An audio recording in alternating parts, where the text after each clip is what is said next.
যুক্তরাষ্ট্র ও ইসরায়েলের সাথে ইরানের লড়াই গড়িয়েছে চতুর্থ সপ্তাহে।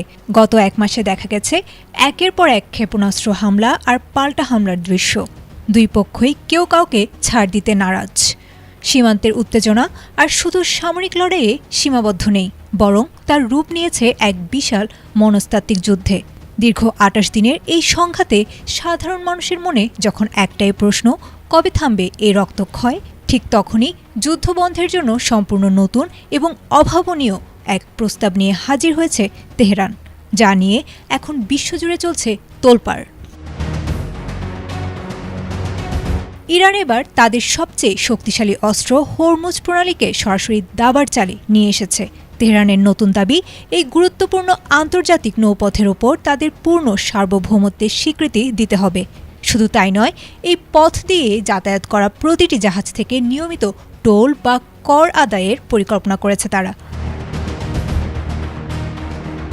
বিশ্বের মোট জ্বালানি তেল ও এলএনজির প্রায় ২০% এই সরু জলপথ দিয়েই পরিবহন করা হয়।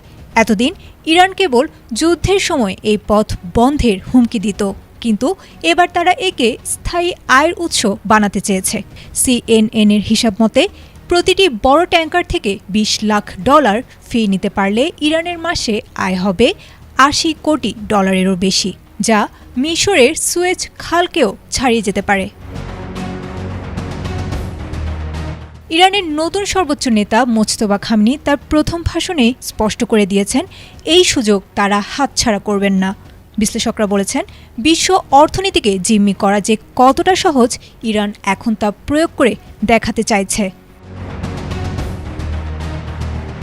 তবে এই পরিকল্পনাকে অবৈধ ও বিপজ্জনক বলে আখ্যা দিয়েছে যুক্তরাষ্ট্র।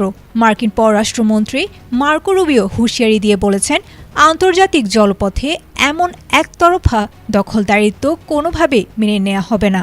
একদিকে অর্থনৈতিক সংকট কাটানোর মরিয়া চেষ্টা, অন্যদিকে বিশ্ব বাণিজ্যের নিয়ন্ত্রণ। ইরানের এই নতুন শর্ত মধ্যপ্রাচ্যের যুদ্ধকে কোন দিকে নিয়ে যায়, এখন সেটি দেখার বিষয়। আয়েশা আক্তার, এটিএন বাংলা।